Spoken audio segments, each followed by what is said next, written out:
de ellos, zarpamos y fuimos con rumbo directo a Cos y al día siguiente a Rodas y de ahí a Pátara. Después de separarnos de ellos, dice el texto, el sentido de la palabra aquí es rasgar.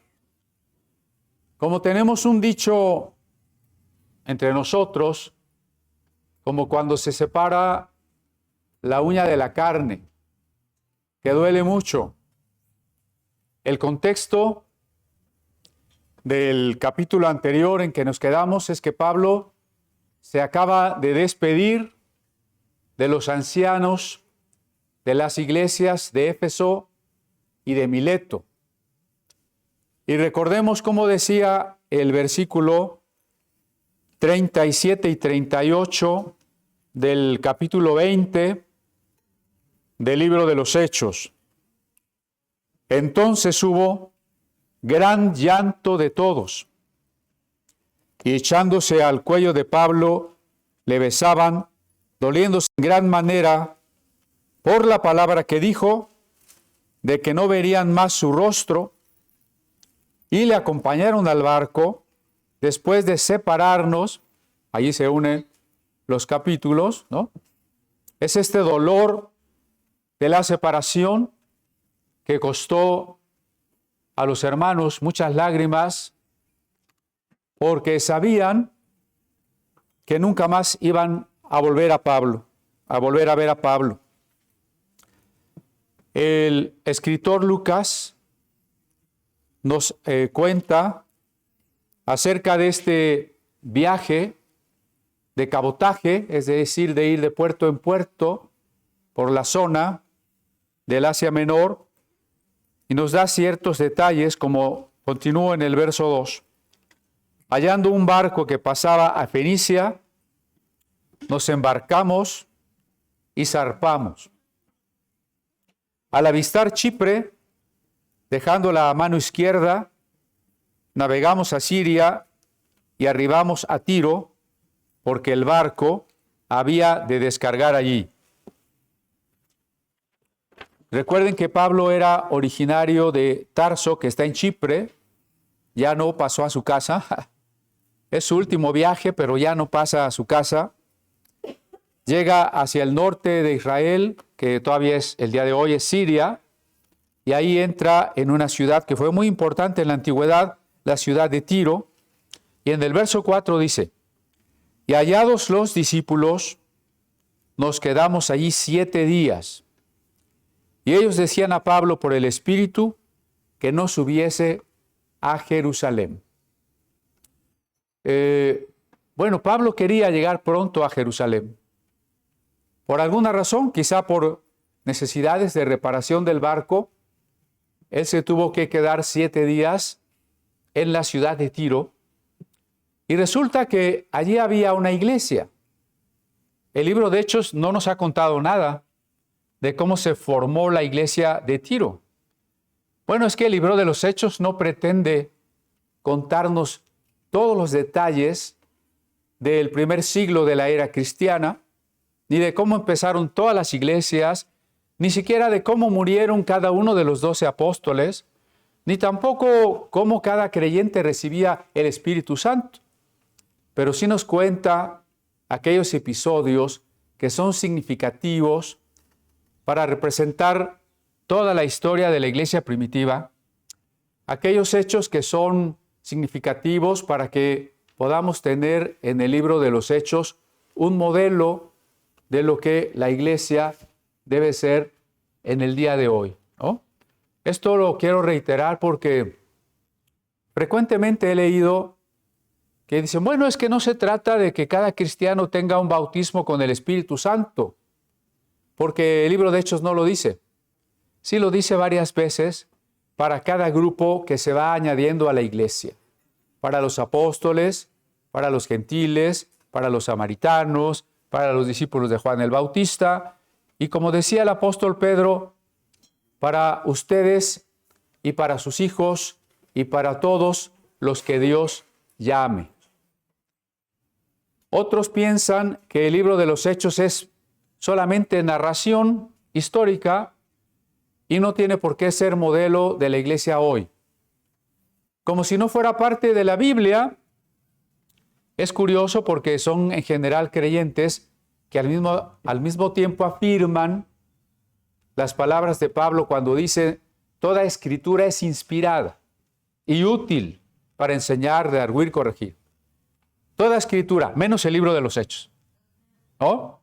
Entonces, Hechos no nos cuenta todo, pero de lo que nos cuenta hay que extraer precisamente el modelo que se aplica a todo lo que Dios quiere para nosotros. Muy interesante aquí que en la iglesia de Tiro, que no fundó Pablo, que probablemente Pablo no conocía hasta ese momento, dice que los creyentes le decían a Pablo que no fuera a Jerusalén. Y me llama la atención que dice, decían a Pablo por el Espíritu. Es decir, por el Espíritu Santo.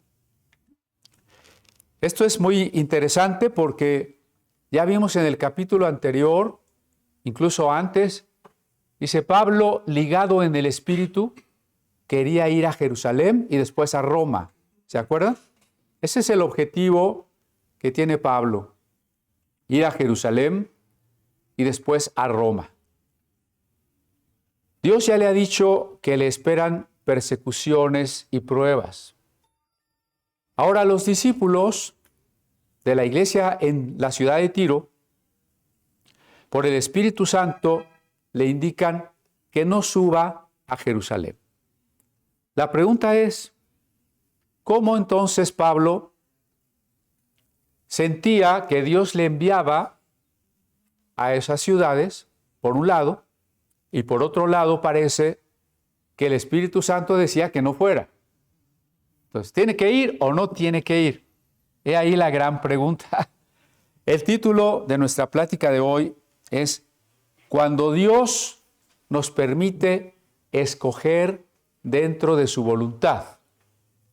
Cuando Dios nos permite escoger. Vamos a abonar en ello más adelante, pero sigamos unos versículos más. Cumplidos aquellos días, salimos acompañándonos todos, con sus mujeres e hijos, hasta afuera de la ciudad, y puestos de rodillas en la playa, oramos. Como era costumbre en la actitud hospitalaria de la antigüedad, encaminar a los visitantes al inicio de su viaje. Aquí acompañaron también a Pablo hasta el punto donde había de embarcar, pero hubo algo significativo, diferente en tanto que cristianos. Ahí en la playa se arrodillaron y oraron con Pablo, por supuesto encomendándolo a la gracia de Dios. Y abrazándonos, dice el verso 6, abrazándonos los unos a los otros, subimos al barco y ellos se volvieron a sus casas. Bueno, quiero pensar en este momento en estas características de expresión del amor entre los hermanos. Hay a veces ambientes dentro de la comunidad cristiana donde los asistentes son muy serios. ¿Quién es el de al lado? ¿Quién sabe? Ya se acabó la reunión, vámonos sin saludar a nadie. Yo conocí una persona, y debe haber muchas, que llegaba ya empezada la reunión, se sentaba hasta atrás y cuando veía que ya se iba a acabar, se salía. No quería saludar a nadie, que nadie lo molestara. Somos un poco huraños, ¿no? Roñosos, diríamos. Pero vean cómo abrazan a Pablo, lloran con él, como era la costumbre en los saludos orientales, el beso, se le llama a otro pasaje el ósculo santo, como aquí se abrazan unos a otros, se arrodillan, lloran. Ese debe de ser el ambiente fraternal, amoroso de la iglesia. ¿Sí o no? La disposición en que nos sentamos no es muy favorable a eso, porque solo le vemos la nuca a los de adelante y no sabemos quiénes son. Pero ¿qué le parece si se toma unos segundos, así sentado como está, voltea al lado, voltea atrás, salude a los que están a su alrededor? Pregúntele su nombre si no lo sabe.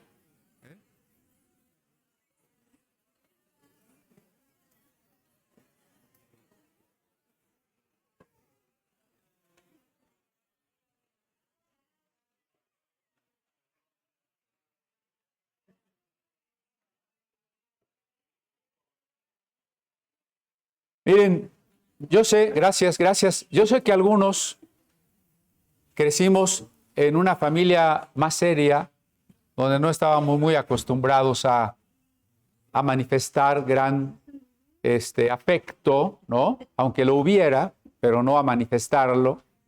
No estábamos acostumbrados a saludar ni a nuestros papás de beso, y pues por eso nos cuesta, ¿no? Cuando ve al hermano huraño, abrácelo, para que se le quite lo huraño, ¿eh? Salúdenlo, ¿sí? Debe de haber un ambiente fraternal que una de las características de los que venimos es que a mí me gusta mucho comunidad porque todos son muy cariñosos. Todos te saludan, todos te platican, todos se conocen, ¿sí? Y bueno, y lo que sigue después, los que hacen amistad, se hablan por teléfono, se visitan, etcétera, etcétera. Menos no se piden prestado, eso sí, no. ¿Ok? Bueno, entonces ahí despidieron a Pablo y dice el verso 8, el verso 7, y nosotros completamos la navegación, saliendo de Tiro y arribando a Tolemaida, y habiendo saludado a los hermanos, nos quedamos con ellos un día. Al otro día, saliendo Pablo y los que con él estábamos, fuimos a Cesarea, y entrando en casa de Felipe el evangelista, que era uno de los 7, posamos con él. Por lo pronto, hemos leído aquí de la iglesia en Tolemaida, de la iglesia en Tiro, antes de la iglesia en Mileto. No sabíamos mucho de esas iglesias. ¿Quién las fundó? ¿Cuándo empezaron? No lo sabemos. Lo que sí podemos ver aquí es la libertad con que los apóstoles pueden llegar y visitar y ser recibidos. Y ya esto nos habla de cosas muy importantes. Primera, que las famosas coberturas no existían. Porque aquí no dice, llegamos a la iglesia de Tiro, que era de la cobertura de Pedro, ¿verdad? No dice eso. Y luego fuimos a la de Tolemaida, que era de la cobertura de Juan, ¿verdad que no? Sino que la iglesia primitiva es una comunidad de creyentes. Es una comunidad de creyentes que se reconocen unos a otros. Si alguien cree en Jesucristo, es mi hermano. ¿De qué iglesia es? ¿De qué denominación? ¿Qué diferencias doctrinales? No lo sé. ¿Crees en Cristo como tu Señor y Salvador? Como yo creo en Cristo como Señor y Salvador, somos hermanos, ¿sí? Hay una unidad de la iglesia. Esa unidad permite que los grupos apostólicos, recuerden que no va Pablo solo, aquí es Lucas quien está hablando en primera persona del plural, fuimos, navegamos, llegamos, porque es Pablo y otros compañeros que van con él. Y cuando llegan a una iglesia, las iglesias tienen que tener una actitud equilibrada frente a las visitas apostólicas. Primera, el deseo, la disposición de recibir a los visitantes. Eso es lo primero. Y eso implica que no tenemos o no debemos tener una actitud sectaria. No, es que aquí nada más nuestro grupo. Nadie más puede llegar, nadie más puede predicar, nadie más nos puede enseñar. No. Una apertura, una disposición para recibir al que nos visita, ¿no? Por el otro lado,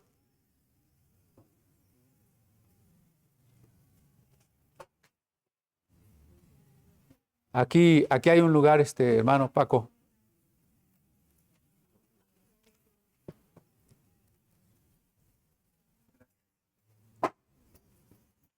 Hablaba yo de un equilibrio, ¿no? Entre recibir a los hermanos que son parte del cuerpo de Cristo y que vienen a darnos algo. Y el otro punto con el que hay que hacer el equilibrio está en Apocalipsis, capítulo 2, donde Jesús elogia a la iglesia y dice, has probado a los que se dicen ser apóstoles. Hay que probar a los que se dicen ser enviados de Jesucristo. Apóstol quiere decir enviado. Hay que probar a los que se dicen ser enviados de Jesucristo. Porque hablábamos que cuando Pablo se despide de los ancianos, les dice, tengan cuidado porque se introducirán falsos maestros, lobos vestidos de ovejas, ¿no? Entonces hay que tener cuidado. Por un lado, ¿queremos recibir? Claro que sí. Queremos que como cuerpo de Cristo, alguien que es otra parte del cuerpo nos pueda completar, sí. Pero también tenemos que examinar a los que se dicen ser apóstoles, porque en los posteros tiempos se multiplicarán los falsos maestros. Y tristemente lo que hemos visto hoy de manera muy frecuente es que algunos falsos maestros convencen a los pastores y convenciendo al pastor se llevan a toda la iglesia. ¿No decía un texto, heriré al pastor y las ovejas serán dispersadas? Pues de manera análoga, engañaré al pastor y engañaré a todas las ovejas, ¿no? Algunas iglesias se sienten solas, se sienten aisladas, y cuando se enteran de que el apóstol fulano ofrece cobertura, buscan. O sea, su necesidad de reconocer y de trabajar con otros es buena. El problema es que a veces no tienen el discernimiento suficiente para saber la doctrina y para conocer la actitud de los supuestos apóstoles. Insisto que no tiene que haber un apóstol como cabeza de un grupo. Siempre se habla de apóstoles en plural, eso ya lo hemos visto. Y ahora lo que estamos insistiendo es que todas las iglesias están abiertas a la visita de los distintos apóstoles. Acuérdense de la carta a los Corintios.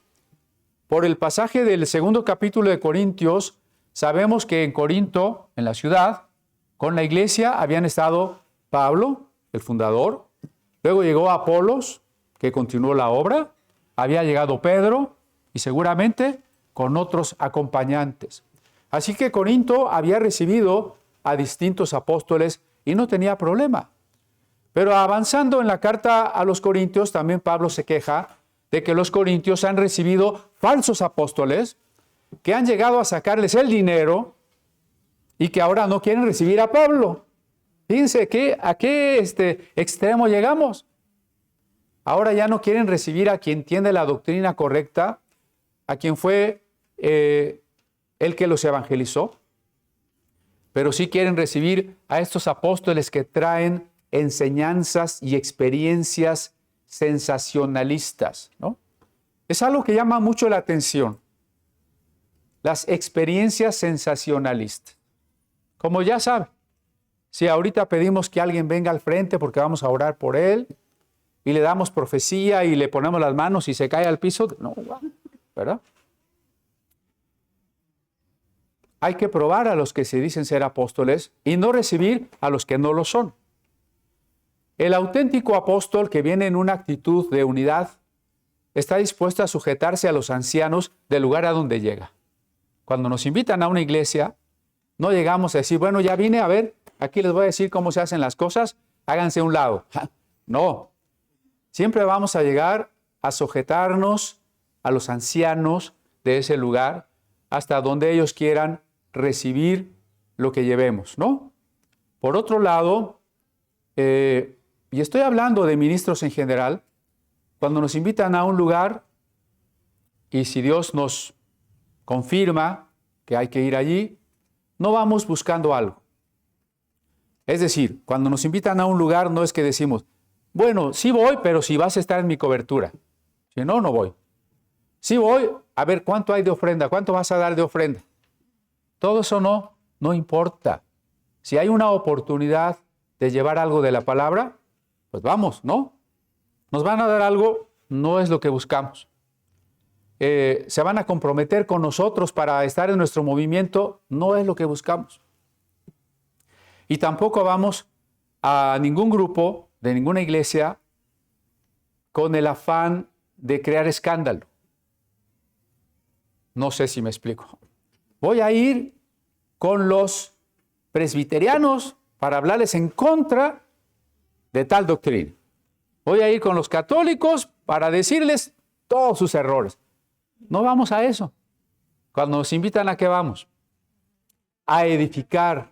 Y para poder edificar, la predicación se debe de centrar en Jesucristo, en la salvación que ofrece Jesucristo, en la autoridad de la palabra de Dios, en la llenura del Espíritu Santo.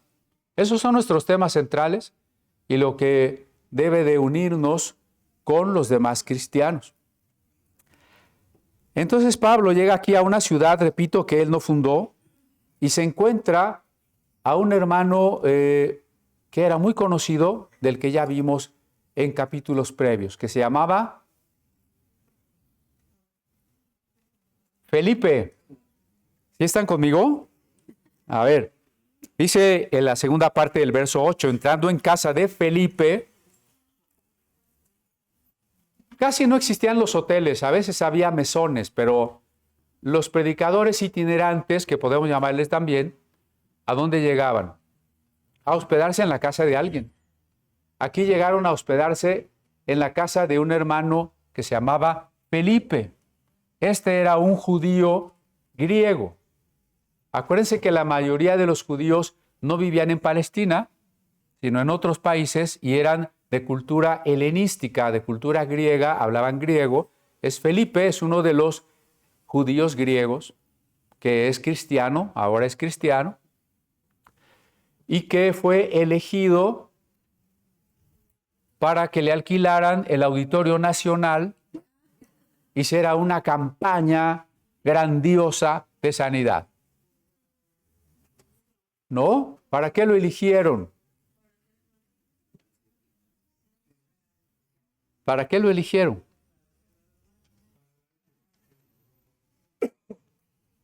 Para poner la mesa, los manteles, los cubiertos, recoger los platos. Se me queda viendo raro. Acuérdense de Hechos, capítulo 6. Hubo un problema entre los judíos palestinenses y los judíos griegos. Y se decidió escoger 7 diáconos. Y dice ahí claramente para que sirvieran las mesas, ¿no? ¿Por qué insisto en ello?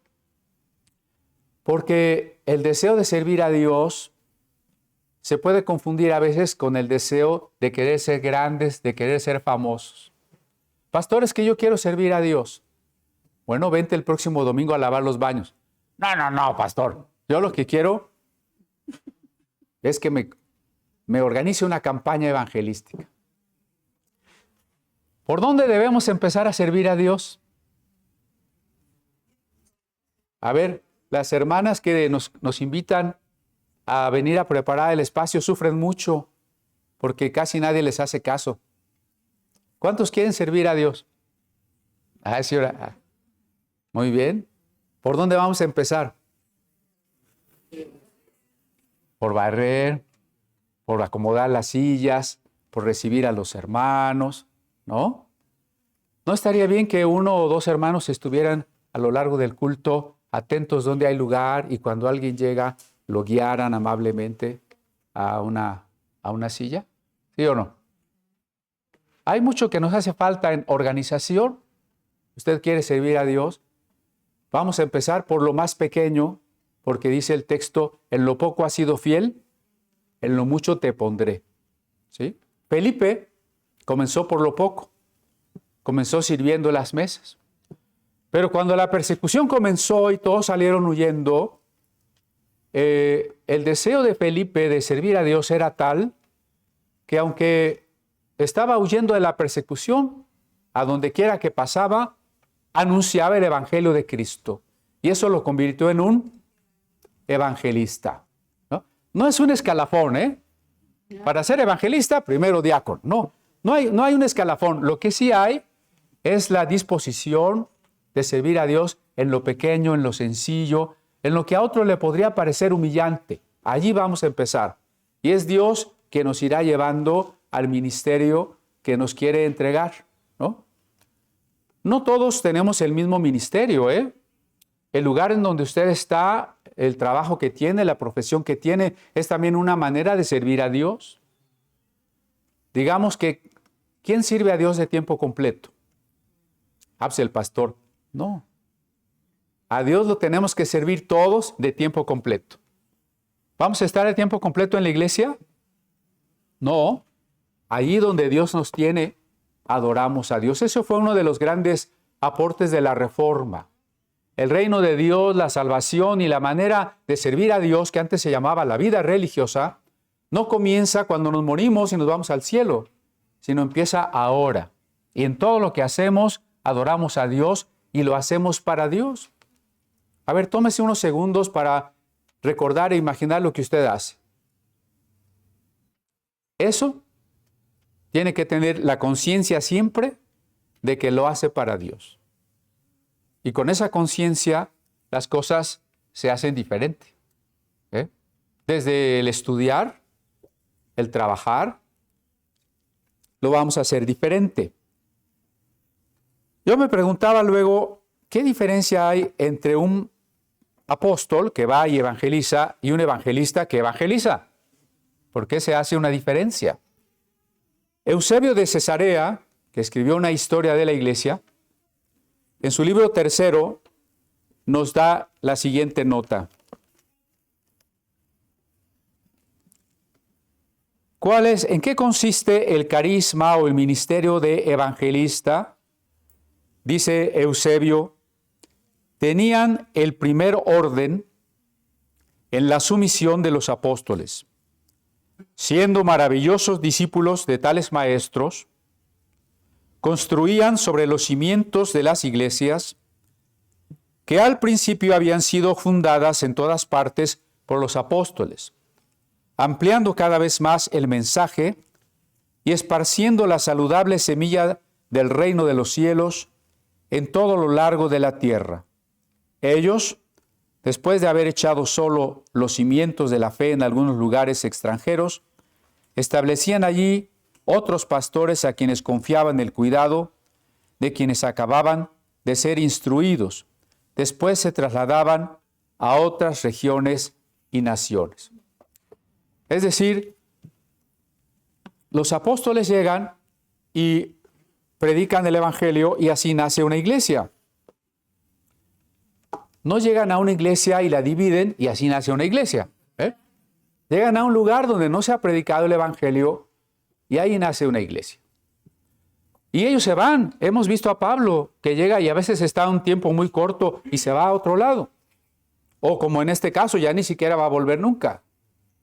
Después de los apóstoles llegan los evangelistas y hacen que la obra de Dios crezca alrededor de esa iglesia. Esa es la obra del evangelista. Y el evangelista también muchas veces continúa su camino y se va. Se parece mucho, ¿no? La obra del apóstol y del evangelista. Ambos, una vez que terminan su tarea, dejan al cargo a los ancianos, a los pastores.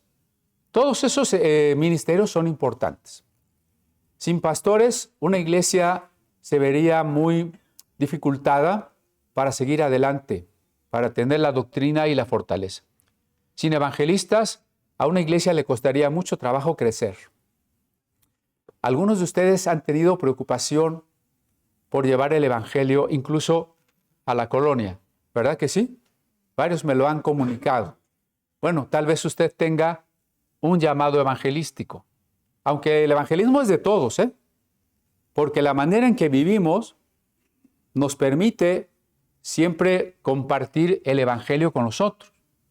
El estar enamorados de Dios nos permite hablarle de Dios a todas las personas, pero hay quien tiene una preocupación especial para guiar a la iglesia al evangelismo. No debemos dejar eso pendiente, tenemos que empezar a trabajar en el ámbito en que Dios nos ponga.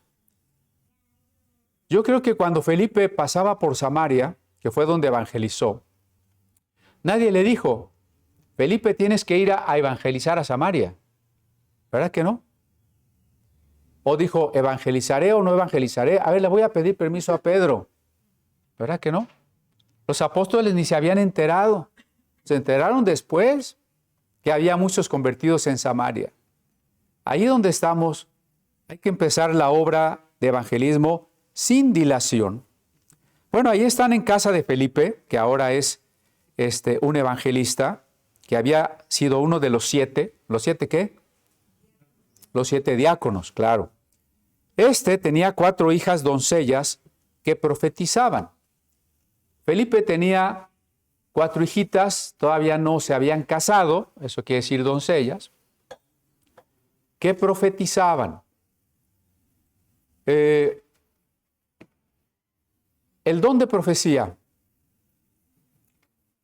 es un don muy importante en la Iglesia de Cristo porque significa que podemos dar mensajes de Dios para tres cosas que están muy claras en la primera carta a los Corintios, capítulo 14, verso 3. ¿Qué dice 1 Corintios 14, verso 3? El que profetiza habla a los hombres para edificación, exhortación, consolación. Del puro tema de la profecía, podríamos quedarnos toda la plática de hoy y la de varios domingos más. Quien necesite un audio que tenemos por ahí, un audio donde doy una serie de pláticas, el audio dura 8 horas, sobre profecía, solicítelo y con todo gusto se lo pasamos, ¿no? No lo vamos a repetir ahorita, las 8 horas, pero vamos a centrarnos en lo que dice 1 Corintios 14:3, que la profecía es para edificar, exhortar y consolar. Y vamos a tratar con ello de dejar fuera todos los usos equivocados que se le han atribuido a la profecía. Muchos usan la profecía como para adivinar el futuro, como para manipular la vida de las personas, decirles lo que tienen que hacer, para muchas otras cosas, o para supuestamente ordenar lo que tiene que pasar. El pasaje de los dones en Corintios nunca dice que la profecía es una especie de orden mágica, de decreto, y cuando yo profetizo, entonces las cosas pasan. Ese es un mal uso. Si yo dijera, y profetizo que esta semana a nadie le va a pasar nada malo, eso no es profecía. Esa es una ilusión en primer lugar, que no se va a realizar. Pero es un uso equivocado porque la Biblia no me enseña eso. La profecía es para que animemos a los hermanos, para que el que esté triste sea consolado, para que el que necesita una palabra de aliento pueda seguir adelante. Entonces estas 4 jóvenes, tenían este don, que en las reuniones, ellas de manera, podríamos imaginar, frecuente, pasaban a compartir una palabra. La profecía tampoco es una especie de trance. Yo sé que muchas iglesias creen en la profecía, nosotros creemos en la profecía, pero a veces también la forma de compartir la profecía es equivocada. La forma es equivocada porque las personas suponen que tiene que ser una especie de trance, ¿no? Y entonces, ¿cómo sería una profecía? Alguien empieza a hablar y a lo mejor levanta las manos y cierra los ojos y empieza a hablar en español del siglo XVI de Casiodoro de Reina, ¿no? He aquí, dice el Señor, que tal cosa. Y la pregunta es, ¿por qué? Si la profecía es un mensaje de Dios para animar a los hermanos, pues tengo que darlo de la manera más natural, de la manera más sencilla. No estamos en un templo espiritista, ¿o sí? Ahí en la entrada usted leyó templo espiritista. Entonces, ¿por qué vamos a suponer que hay que caer en una especie de trance para manejar los dones del Espíritu? ¿No? Cuando el Espíritu Santo pone una idea en nuestra mente, pues la expresamos. Así tan natural, como lo vemos en la Biblia, porque cada escritor de la Biblia estaba inspirado y sin embargo su estilo literario es propio. No escribe igual Pablo que Mateo o que Jeremías. Todos escriben diferente, es decir, manifiestan su personalidad. Si hubiesen caído en una especie de trance, donde prácticamente lo que decían era un dictado, o lo que escribían casi se les movía la mano sola,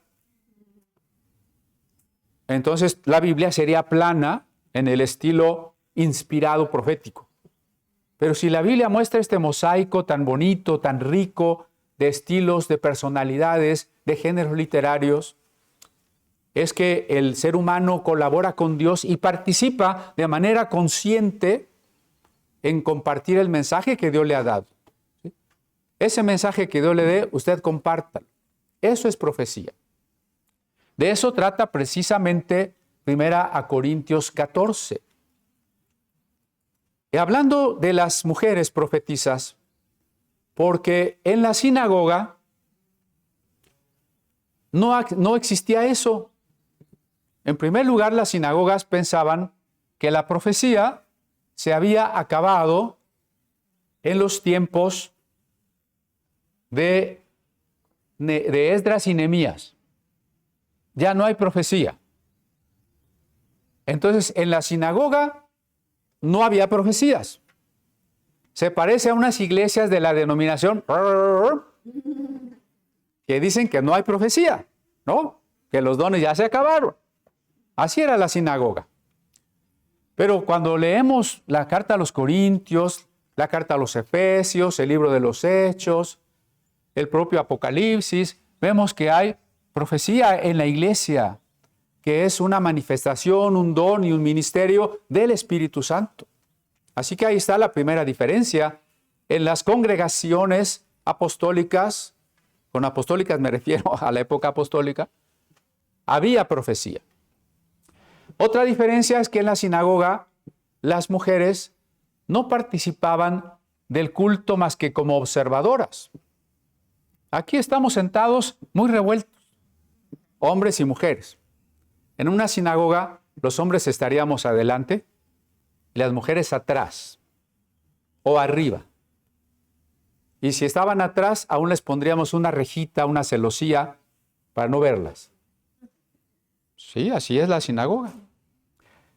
Y entonces la lectura bíblica, la oración, la predicación, la dirección de los cantos, nunca estaría a cargo de las mujeres, solo de los hombres. Pero de acuerdo con Corintios 14, en la iglesia cristiana no era así. Al contrario, Pablo dice que las mujeres oraban y predicaban. Ahí se habla del uso del velo, que es otro tema, que tampoco me voy a parar allí, pero ahí está una predicación en el canal, ¿no?, sobre el asunto. Pero Pablo dice, cuando la mujer ora o profetiza, debe tener señal de sujeción. Pero, ¿qué es lo interesante aquí? La mujer ora o profetiza. Y ese es el contraste con la sinagoga. La mujer ya no está sentada ahí atrás. La mujer puede pasar aquí al frente y dirigirnos en oración. La mujer ya no está ahí atrás y no abre la boca. Y tampoco podía, en la sinagoga, tocar un libro de la ley. No podía tocar una Torá, un rollo. Pero ahora una mujer puede pasar con su Biblia y predicar, ¿no es cierto? ¿Cómo podríamos traducir profetizar en un español muy contemporáneo? Predicar. Claro, siempre y cuando la característica de esa predicación sea estar lleno del Espíritu Santo, que sea un auténtico mensaje de parte de Dios, ¿no? Pero profetizar es predicar. Así que Resumiendo, estas 4 hijas de Felipe participaban en los cultos y normalmente predicaban.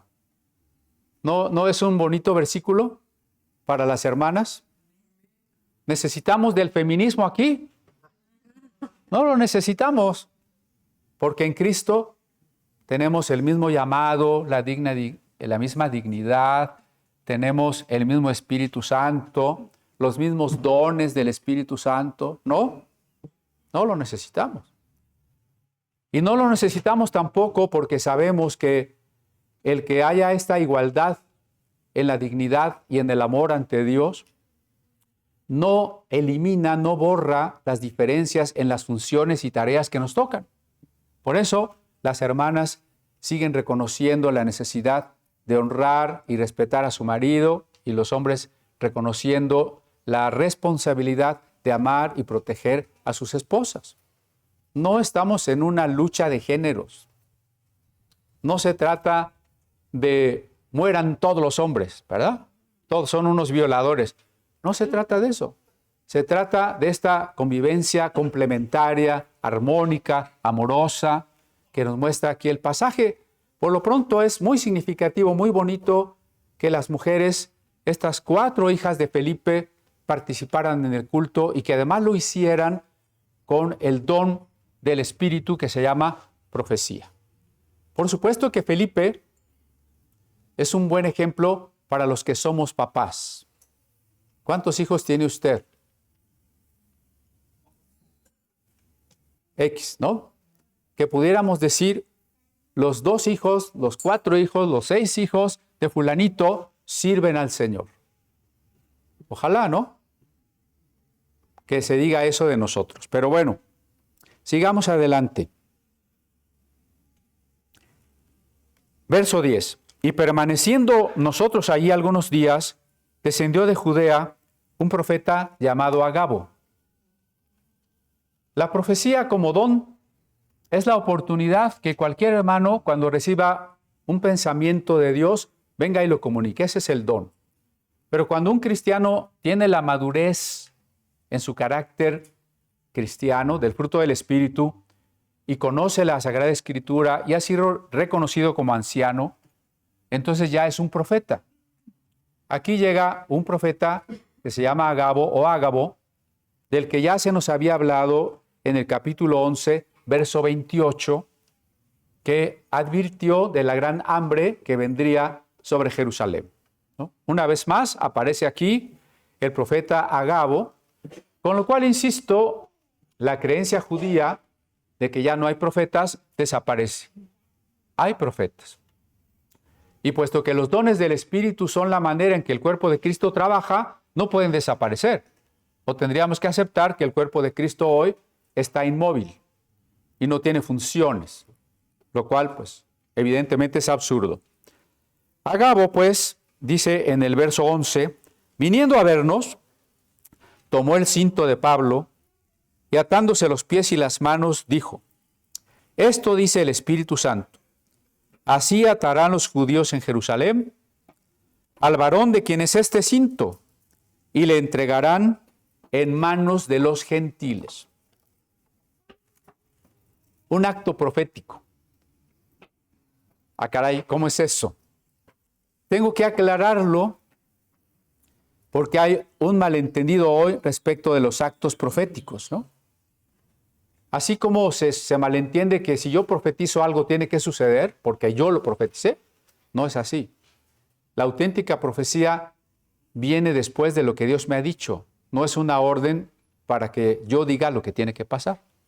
Así también los actos proféticos no son la causa de que algo suceda. Los actos proféticos son un símbolo didáctico para ilustrar el mensaje de Dios. Nada más. ¿Sí se entiende la diferencia? ¿Qué es un símbolo didáctico? Supongamos que vamos a hablar de la fe como un grano de mostaza. Si yo traigo para todos hoy un granito de mostaza y se lo regalamos a cada uno, ese es un acto simbólico. Es un acto de enseñar mejor. una didáctica, ¿no? Los actos proféticos, como los que realizaba sobre todo Ezequiel, son eso.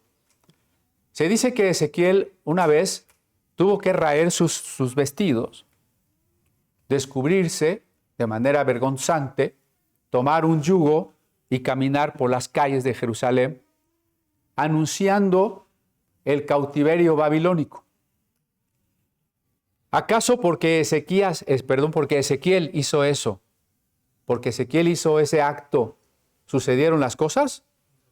No, Ezequiel solamente estaba anunciando, advirtiendo, enseñando, que quedara muy claro algo que Dios ya había dicho.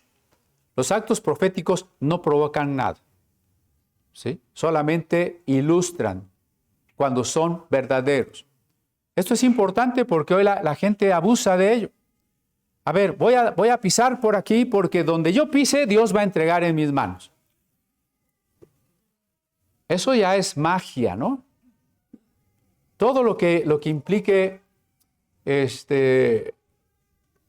fórmulas, movimientos, palabras que desatan poderes, ya estamos en la magia. Tenemos que centrarnos siempre en que el trato de Dios es con el corazón de las personas. Bueno, entonces el profeta Agabo les dice, atándose, para ilustrar claramente que Pablo será atado en Jerusalén. Y entonces dice el verso 12, al oír esto le rogamos nosotros y los de aquel lugar que no subiese a Jerusalén. Lucas y sus acompañantes y los hermanos de Tolemaida, todos le dicen, Pablo, no vayas. Acuérdense que Pablo está en este viaje en el barco, donde ha ido parando en distintos puertos, con su objetivo de llegar a Jerusalén. Y ellos le están diciendo, no vayas a Jerusalén. Entonces Pablo respondió, ¿qué hacéis llorando y quebrantándome el corazón? Porque yo estoy dispuesto no solo a ser atado, más aún a morir en Jerusalén por el nombre del Señor Jesús. Como no le pudimos persuadir, desistimos diciendo, hágase la voluntad del Señor. Acuérdense del verso del capítulo anterior, donde dice en el 20:24, de ninguna cosa hago caso, ni estimo mi vida preciosa para mí, con tal que acabe mi carrera con gozo y el ministerio que recibí del Señor Jesús, para dar testimonio del Evangelio de la gracia. Esa es la actitud de Pablo. Pero aquí es donde entramos a la contradicción aparente. ¿Qué le dice el verso 4 del capítulo 21? Que los hermanos le dicen por el Espíritu que no vaya a Jerusalén. Y Pablo dice, sí voy a ir a Jerusalén. ¿Uno de los dos podrá estar equivocado? ¿O Pablo es un necio que no quiere oír las advertencias del Espíritu? ¿O los hermanos confundieron el mensaje de Dios y le están estorbando a Pablo cumplir la voluntad de Dios? ¿No? Yo he leído estos dos tipos de explicaciones. Los que dicen, sí, efectivamente el Espíritu estaba revelando que Pablo iba a sufrir.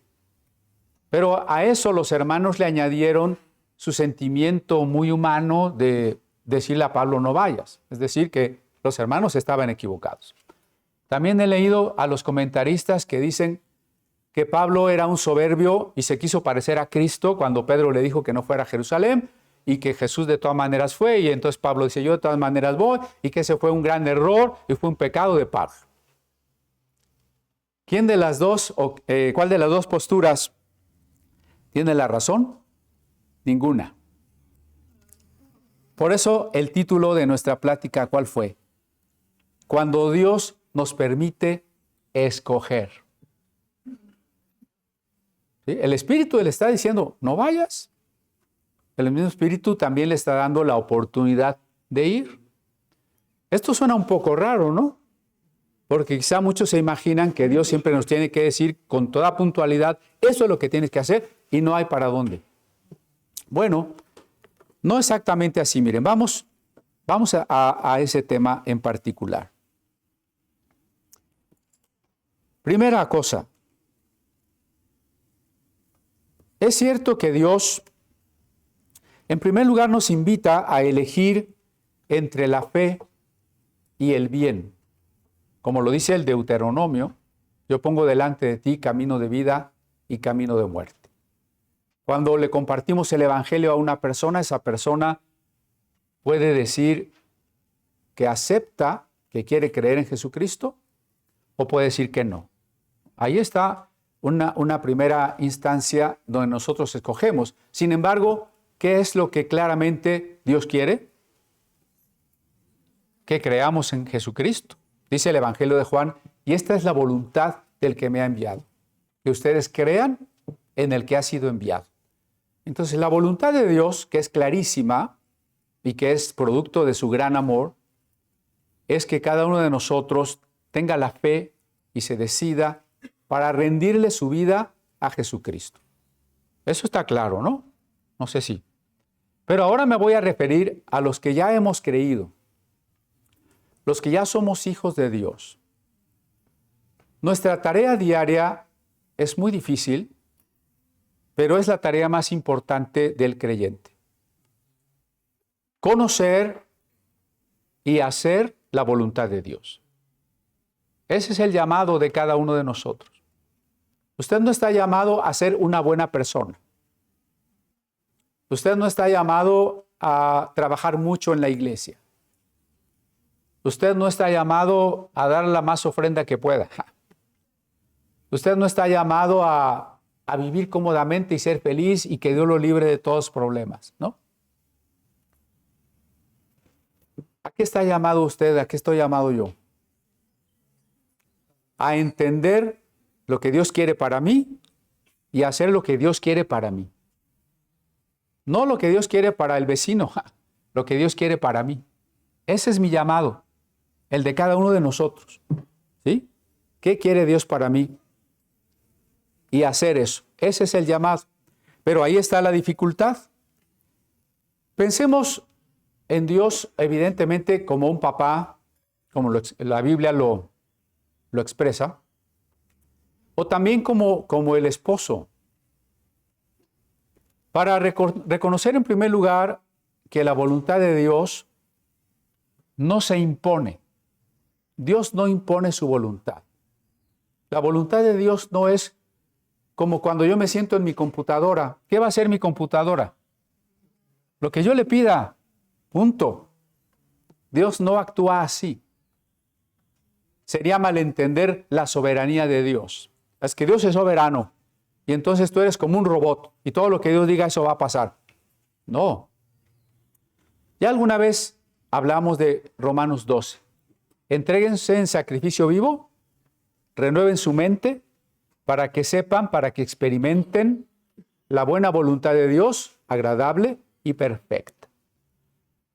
Comparando a Dios con el esposo quiere que la esposa sea libre o la esposa quiere que el esposo sea libre. ¿O queremos programar a la pareja? Pues sí, ya vi que algunos sí quisieran. Pero miren, es como si le dices, a ver, dime que me amas. Te amo. ¿Qué tiene valor? ¿Que nazca de su voluntad o que haga lo que yo le digo que haga?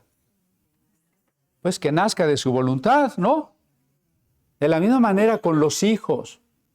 ¿Quién de nosotros que tenga hijos pequeños lo que quiere es que los hijos toda la vida dependan de mí y no hagan ninguna otra cosa más que lo que yo les diga?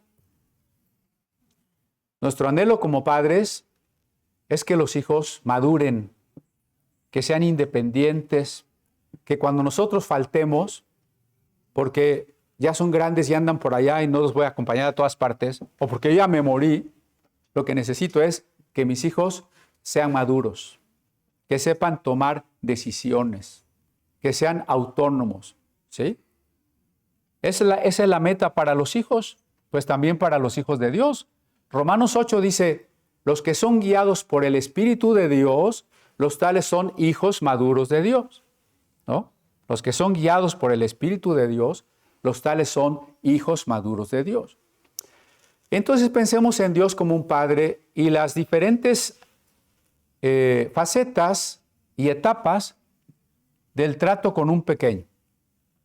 Hay una etapa y hay ciertas cosas en las que al niño no le vamos a preguntar qué quiere. No se necesita.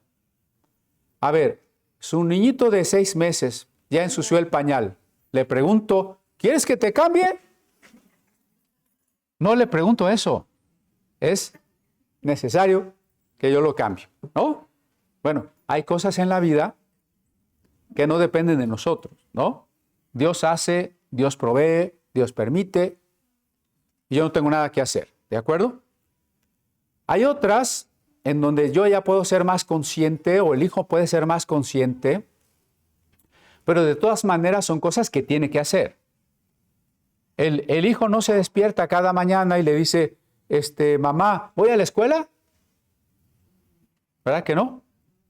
Tiene que ir a la escuela. Ya ni se pregunta eso. Es más, cuando el niño dice, no quiero ir a la escuela, ¿qué dice la mamá? ¿Cómo de que no? Vámonos a la escuela. Y aunque en la puerta lo deje ahí llorando y pataleando, se queda en la escuela, ¿no? Entonces, hay cosas en las que uno dice, esto es así. Y no hay para dónde te hagas. Esto es lo que tienes que hacer. Hay otras cosas, y ya los hijos más maduros, donde los hijos tienen que tomar sus decisiones porque ya deben tener el discernimiento, la sabiduría para hacer ciertas cosas, ¿no? Mandas al hijo a la escuela y le dices, no te juntes con los amiguitos malos, ¿no? Con los chamacos malosos. No les des abrazos, ¿verdad? Yo no voy a estar allí. Yo ni los conozco, ni sé las situaciones que va a pasar el hijo en la escuela. El hijo tiene que saber actuar allí. En su trato con la maestra, en su trato con los compañeros, en los problemas que tenga, en lo que sea, el hijo tiene que saber actuar, ¿no? Ojalá que ninguno de ustedes mande a los hijos menores de 12 años con teléfono a la escuela. Pero si fuera el caso, pues el niño debería saber cuándo lo usa, cuándo no lo usa, cómo lo usa. Está muy difícil eso. Pero hay cosas, repito, en las que el hijo tiene que haber desarrollado una sabiduría para hacer las cosas. Así, por ejemplo, el libro de Proverbios nos ilustra mucho sobre la sabiduría de la vida cotidiana. Por ejemplo, Proverbios dice, no seas flojo, sé diligente. Eso significa que yo debo orar y decirle, Señor, ¿quieres que sea flojo? Sale sobrando eso, porque la sabiduría nos dice que yo no debo de ser flojo, ¿no? Proverbios dice, no seas fiador, no des garantía por otro que ni conoces y que dice que tú respondas por él. Hay cosas que no le voy a preguntar a Dios porque Él ya me dijo. La instrucción ya la tengo. Allí se espera la madurez, la sabiduría, la discreción se llama. Discreción es la capacidad de distinguir. La discreción del Hijo de Dios para saber responder a cada circunstancia. Pero hay otra faceta en la que el papá le puede preguntar al hijo, ¿qué quiere? ¿No? A ver, hijo, ¿qué quieres que te traigan los Reyes Magos? El hijo escoge, ¿no? De modo que yo le diga, mira, yo quiero que tengas este juguete que a mí me gusta. Y si no te gusta a ti, ni modo. Me gusta a mí, ¿verdad? Le vamos a preguntar al hijo qué juguete quiere. Si le vamos a comprar zapatos, pues sería bueno preguntarle qué zapatos le gustan y no que le compremos uno que va a andar así totalmente incómodo porque no le gustan. ¿Sí? Hay muchas cosas en las que a los hijos les vamos a dar la libertad y les vamos a impulsar en la madurez de que ellos vayan escogiendo lo que quieren hacer, ¿no? Entonces, todos estamos predestinados. sí estamos predestinados. Pero ojo, no quiere decir destinados. Destinados es que algo va a pasar inexorablemente y no se puede evitar, no se puede cambiar. No dice destinados, dice predestinados. Quiere decir que Dios ha preparado en su amor lo mejor para nosotros. Bueno, eso que Dios ha preparado para que sea real, para que sea nuestro, depende que queramos que sea nuestro. Volviendo al ejemplo de los papás y los hijos. Hay hijos que aprovechan todo lo que los papás le quieren dar y lo que les quieren aconsejar. Pero hay hijos que todo lo desperdician, ¿no es cierto? Pues así es la predestinación divina. No se impone, no se obliga. Dios ya lo tiene, Dios lo desea, Dios lo ha preparado. Depende de nosotros que queramos aprovecharlo. Y en esa predestinación hay momentos en los que podemos escoger entre varias opciones que Dios nos da dentro de su voluntad. No estoy hablando de escoger cosas que no son la voluntad de Dios. Por eso empecé hablando que la voluntad de Dios primeramente es que creamos en aquel a quien Él ha enviado, ¿no? Eso queda claro. Que la voluntad de Dios no puede ser nada malo, nada que contradiga la palabra de Dios. Eso ya quedó claro cuando estamos citando proverbios y que a veces ni siquiera tenemos que preguntarle a Dios por las cosas obvias, porque Él nos ha dado la sabiduría. A menos que Él nos detuviera en una cosa obvia, eso es otra cosa, pero si algo es obvio, yo tengo que caminar en ese sentido. Como dice también Proverbios, lo que tengas a la mano según tus fuerzas, hazlo. ¿Sí? Hazlo. Pero vamos a algunos casos en la Biblia donde se escoge, porque este es el caso. Pablo puede escoger no ir a Jerusalén o puede escoger ir a Jerusalén. Él está en esa libertad. ¿Dónde hay otros casos de esta libertad? Pues el primer caso es la historia de Balaam. Balaam le dice a Dios, ¿debo de ir con el rey Balac? Y Dios le dice, no. Pero la segunda vez, Balaam regresa y le dice, Dios, ¿puedo ir con el rey Balac? Y Dios le dice, bueno, pues ve. ¿Sí? Claro, y Dios le advierte, pero tienes que hacer tal cosa.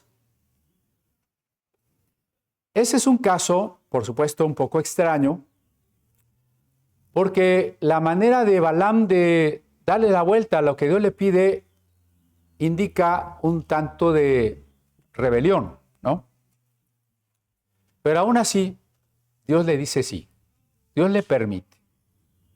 A veces los papás son tolerantes y, bueno, está bien, ¿no? No te iba a comprar el chocolate, pero está bien, te lo voy a comprar. No siempre, porque lo echamos a perder al niño. Pero con todo el error que haya tenido Balaam, el texto dice claramente que Dios le permitió ir. Y si para que no nos quede duda, cuando profetizó bendiciones para Israel, dijo unas palabras muy significativas, Números 24:17, saldrá estrella de Jacob. ¿Cuándo se cumplió esa profecía? En el nacimiento de Jesús, ¿no? Esa es la historia de los magos del Oriente. Con todo y los errores de Balaam, lo que hay que aprender aquí es que Dios le concedió una petición y le permitió decir algo correcto que anunciaba al Mesías. Que después Balaam se desvió por completo, bueno, eso ya es la segunda parte de la historia, pero ahorita estamos viendo cuando Dios nos permite algo. Más claro todavía, en 2 de Samuel 24.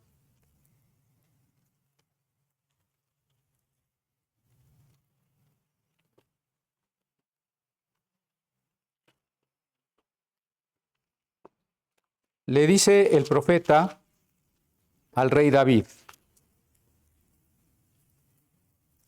en el verso 12, Ve y di a David, así ha dicho Jehová, 3 cosas te ofrezco. Tú escogerás una de ellas para que yo la haga. Vino pues Gad a David y se lo hizo saber y le dijo, ¿quieres que te vengan 7 años de hambre en tu tierra? ¿O que huyas 3 meses delante de tus enemigos y que ellos te persigan?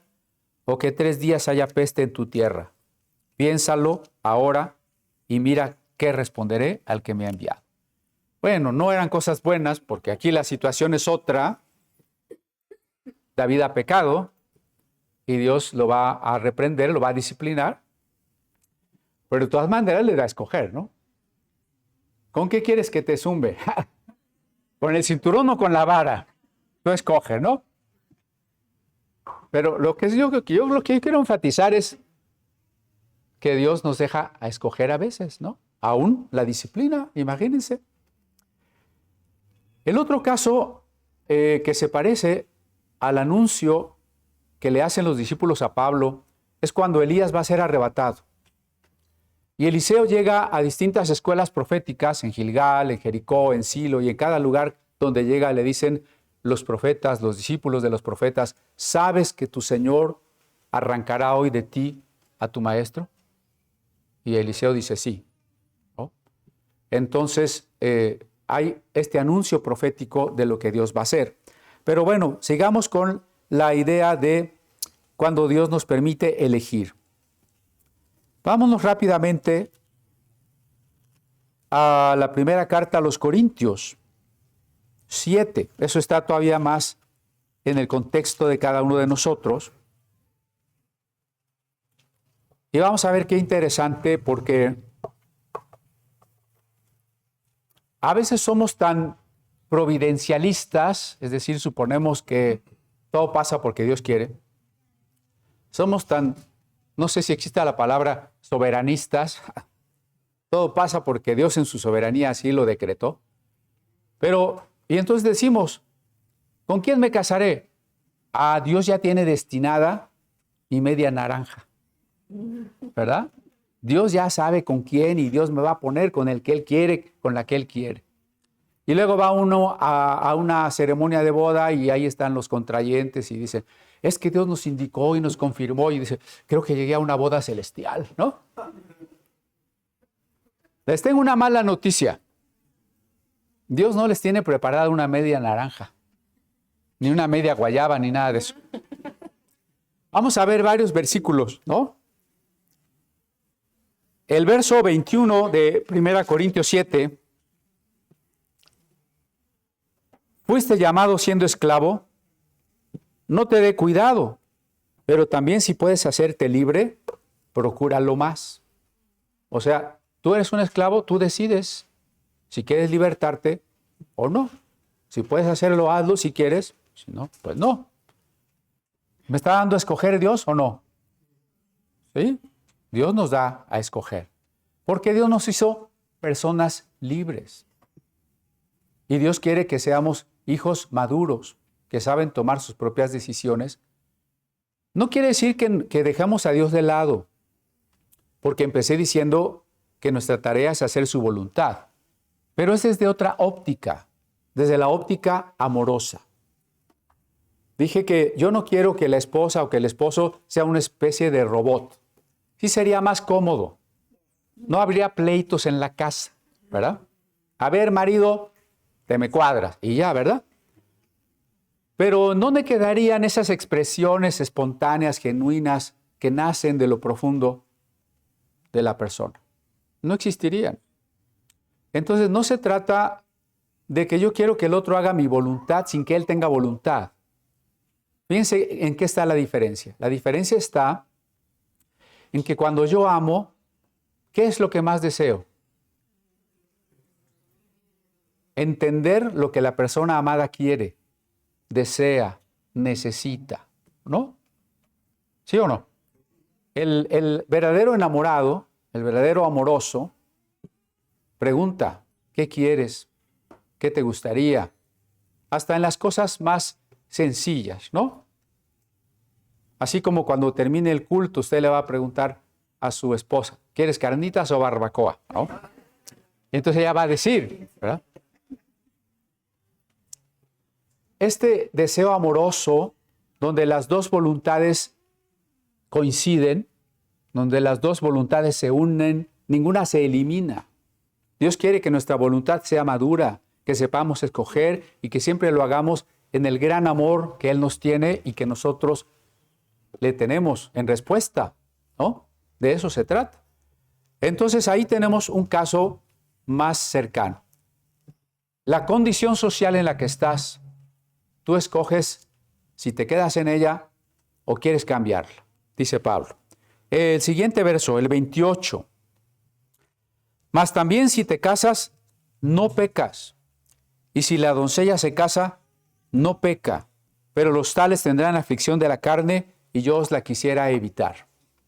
Pablo está diciendo, según el contexto, si puedes no casarte, mejor no te cases.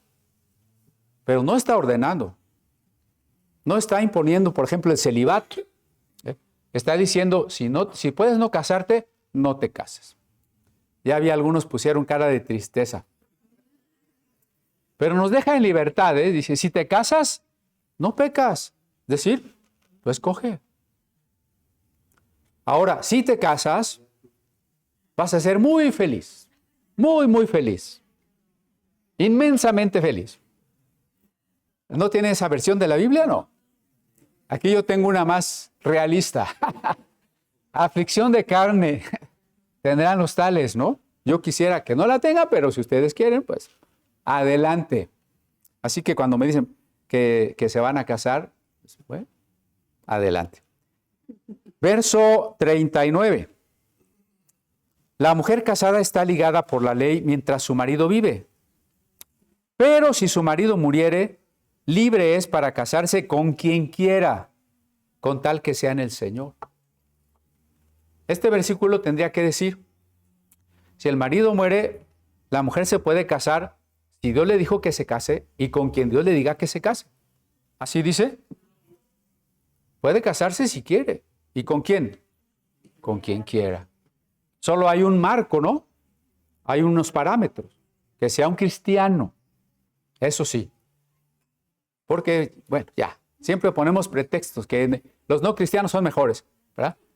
Pero que sea cristiano. Si no, pues nos puede ir muy mal. Y el 40. Bueno, a mi juicio, más dichosa sería si se quedara así, etcétera. Pero, bueno, lo importante es que todo el capítulo 7 nos habla de los papás que deciden que su hija se case o que no se case. Del que quiere ser esclavo o no esclavo. Del que quiere separarse o no separarse. Del que quiere casarse o no casarse. Es decir, hay muchas áreas de la vida donde Dios nos deja escoger. Voy a cerrar porque ya me están haciendo señas del tiempo.